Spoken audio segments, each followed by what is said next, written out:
السلام عليكم ورحمة الله وبركاته. انا النهاردة جاية لكم فيديو جديد خالص. هو ممكن يكون فيديو حزني انا شخصيا.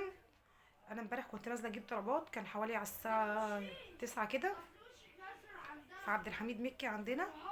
لقيت رامية طفلين عمرهم قد ايه؟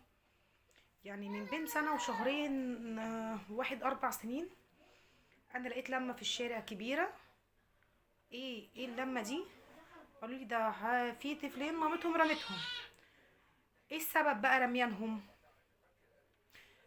ان باباهم طلق مامتهم، رمى عليها اليمين. الام مش عايزه الاطفال. طب ذنب العيال هنا ايه؟ العيال هنا اللي هتدفع الثمن. الام بكل بجاحه. اما الاهالي وصلت لمامتهم وباباهم، قالت لهم انا مش عايزاهم. انا باباهم طلقني، اخد العيال اعمل بيها ايه؟ طب يعني العيال هنا بقى ذنبها ايه ان انت باباهم طلقك فانت راميه الاطفال؟ يعني حتى كانت المفروض تقول عشان حتى الظروف، المعيشة. لا، هي بكل بجاحة ويعني وكل حزن وللأسف قالت لا أنا مش عايزاهم. أنا رميتهم ومش عايزاهم. أنا مش متخيلة إزاي ترمي ضناها، إزاي يجيلها قلب ترمي ضناها بالطريقة دي وتقول بكل بجاحة أنا مش عايزاها. يعني حتى ما اتكسفتش. فين قلب الام هنا؟ ده انتي ابنك لو وقع قلبك يعني بيجري عليه. انا هنا عايزه اناشد كل ام وكل اب، كل اسره. الاطفال هنا ملهاش دعوه ان في خلافات ما بينك وما بين ما بين مامه الاطفال، في انفصال. الاطفال ملهاش دعوه، ما كنتش جبتوها من الاول عشان تدفع الثمن. هنا الولد والبنت هيطلع نفسيتهم متعقده، هيطلع ناقصين حرمان من كل حاجه. طب ليه ما تتفصل؟ يعني انتوا اتفصلتوا، ما تنفصلوش بهدوء؟ ويعني العيال ملهاش دعوه بكل اللي بيحصل ما بينكم، الخلافات اللي بتحصل ما بينكم.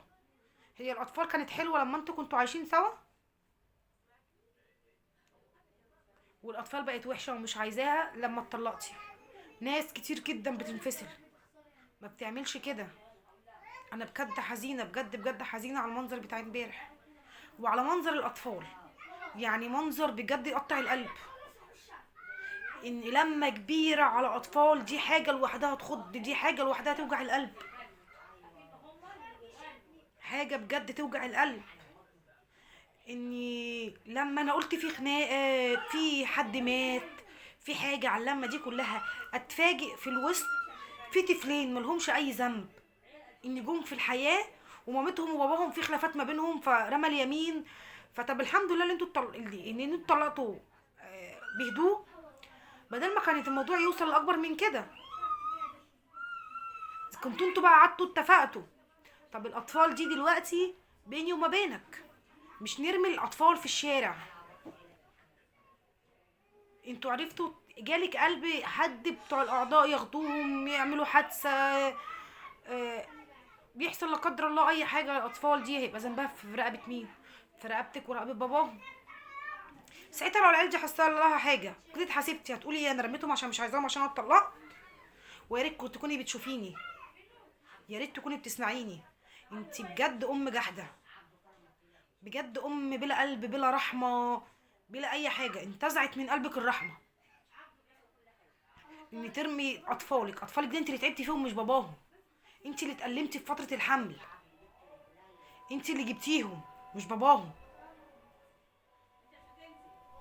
يعني انت تبقي قلبك موجوع عليهم اكتر، دول حته منك. يعني حتى لما الناس راحوا لك وبيقولوا لك تقول لهم انا اللي رميتهم انا مش عايزاهم، ده انت حتى ما حدش تعاطف معاكي. ده انت اللي هيساعدك مش هيساعدك من الكلمه. بس بصراحه ناس اخلاق جدا، ناس كويسه جدا. ان قالوا احنا كل 3 ايام هنيجي نشوف العيال، لو لما لقيناش العيال احنا هنطلع نعمل لك محضر. ليه توصلي نفسك كده وتوصلي لعيالك كده؟ دي هتبقى نقطه سودا في حياتهم. لما العيال دي تكبر وتقول لك انت ليه رميتينا، هتبقى انت ردك عليهم ايه؟ العيال دي لما يكبروا هم اللي هيشيلوكي، هم اللي هيسندوكي. هما اللي هيخدموك، هما اللي هيبقوا تحت رجلك، هما اللي هيبقوا تحت رجلك. ما تعاقبيش العيال بذنب باباهم، هما مالهمش دعوه، ما كنتش جبتيهم الدنيا. الاطفال دي ملهاش اي ذنب ان يحصل معاها كده. يعني انا بجد بجد حزينه على الموقف اللي انا شفته، وعلى رد فعلها الجبروت اللي بتتكلم بيه، على رد جبروت باباهم. يعني حتى يمكن المفروض باباهم يعني يحس حتى باللي هي عملته. بدل عملت كده في عياله، انت المفروض ما تسيب لهم، يعني ما تسيبش العيال معاها، دي ملهاش امان، ما عندهاش رحمه، دي مش هتبقى رحيمه عليهم. هي ناسيه ان ده هيبقى سندها. البنت دي اللي هتبقى تحت رجليها هي اللي هتخدمها. هي لما عيالها يكبروا وتقع، ما هتلاقي مين غيرهم يسندها؟ مفيش. الواحده لما بتيجي بتتجوز بتقول انا عايزه اعمل اسره، اما بتخلف ولد او بنت بتقول ده اللي هيسندني، دي اللي هتخدمني. الام لما بتيجي تجوز بنتها بتقول ايه؟ بتقول انا جوزت بنتي، انا هي اللي كانت بتخدمني، هي كانت ايدي ورجلي، الولد كان هو سندي.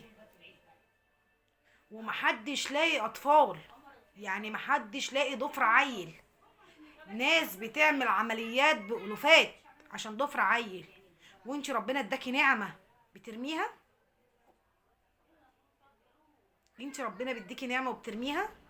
على فكرة ده انتي عقابك عند ربنا عقاب عسير على اللي انتي عملتيه.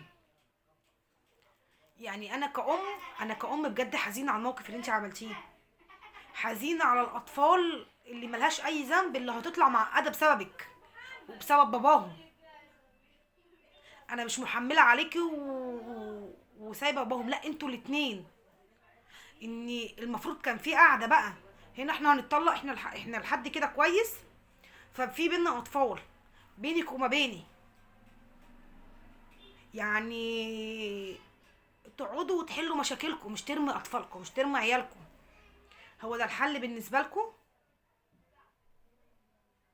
لو تفتكروا اول ما اتجوزتوا كنتوا كل واحده بتتجوز بتعدي على شهر شهرين اربعه، كل شويه تعمل اختبار، ويوم ما يجي ربنا يرزقك ترميهم.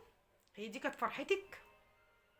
انت ما فرحتيش، انت بالطريقه اللي انت اتكلمتي بيها دي انت ما فرحتيش، انت اصلا ما عندكيش قلب، انت انسانه نزعت منك الرحمه. ده انت لما بتشوفي طفل في الشارع بتشفقي عليه، ما بالك دول حته منك، دول ضناكي، انك تعملي فيهم كده. يبقى انتي ست يعني بجد منك لله، حسب الله ونعم الوكيل فيكي على اللي عملتيه في الاطفال ده. امبارح بجد موقف مؤثر جدا جدا وصعب على اي ام او غير اي ام، انك ترمي اطفالك بالطريقه دي عشان خاطر انتي انفصلتي وانتي اتطلقتي. هو ده حل؟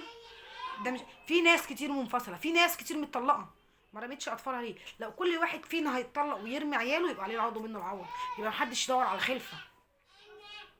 ده الواحده لما بتتطلق بتقول الحمد لله ده انا طلعت بابني، ده انا طلعت ببنتي، الحمد لله انا طلعت بعيالي، هم دول سندي في الحياه، انا هكمل وهشتغل وهشقى عشان خاطر دول،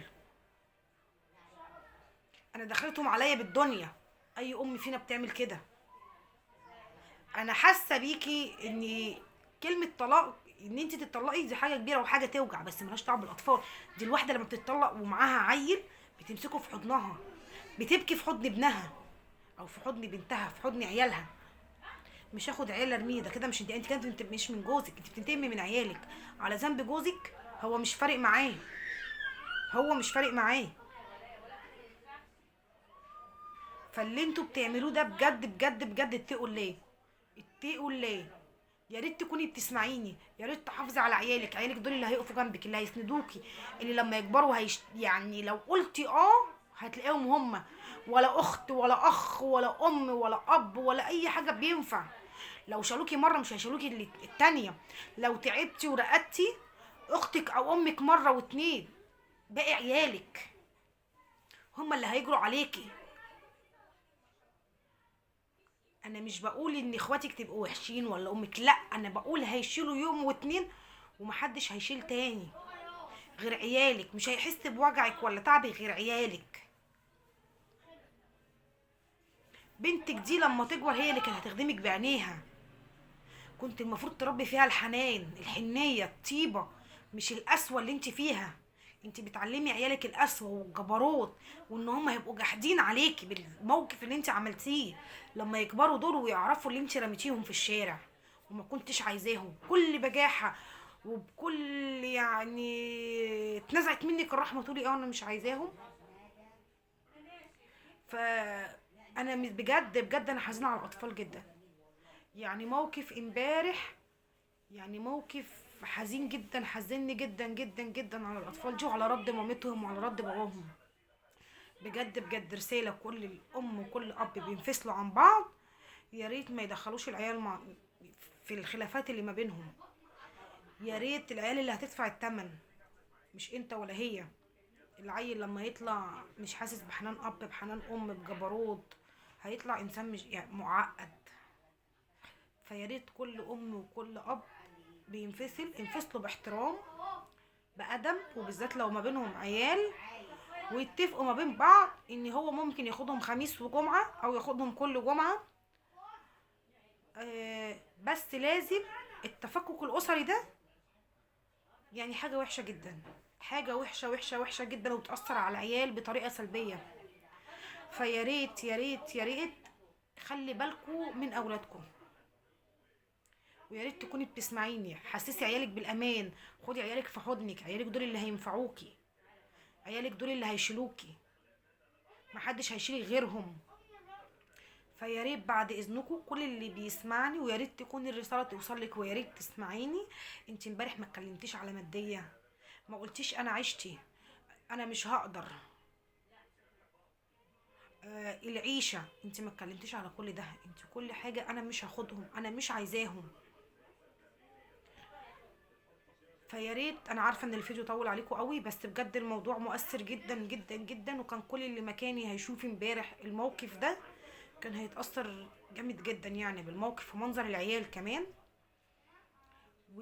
فالحمد لله اللي هم لقوا اهليهم برضو، وكان في ناس غيرهم ممكن قالوا احنا وديناهم الاسم، بس دول لا، دوروا على اهل العيال وراحوا لهم بالفعل.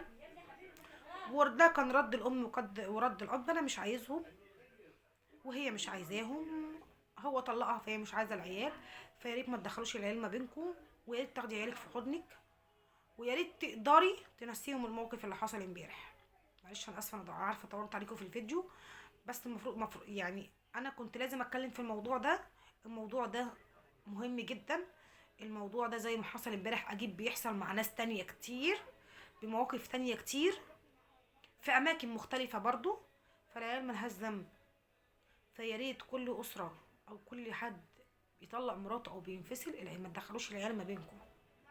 شيلوا العيال من قائمة حساباتكم. اللي انت هرميهم ان مش هصرف عليهم، لا ده ابنك ودي بنتك، وهي برضو وهو ابنها ودي بنتها، وهما اللي هيشيلوكوا في الاخر. فكل واحد يا ريت يخلي باله من عياله مهما كان، ده ضناك ودي ضناكي. وان شاء الله استني فيديو جديد بموضوع جديد. وانا عارفه ان انا طولت عليكم. باي.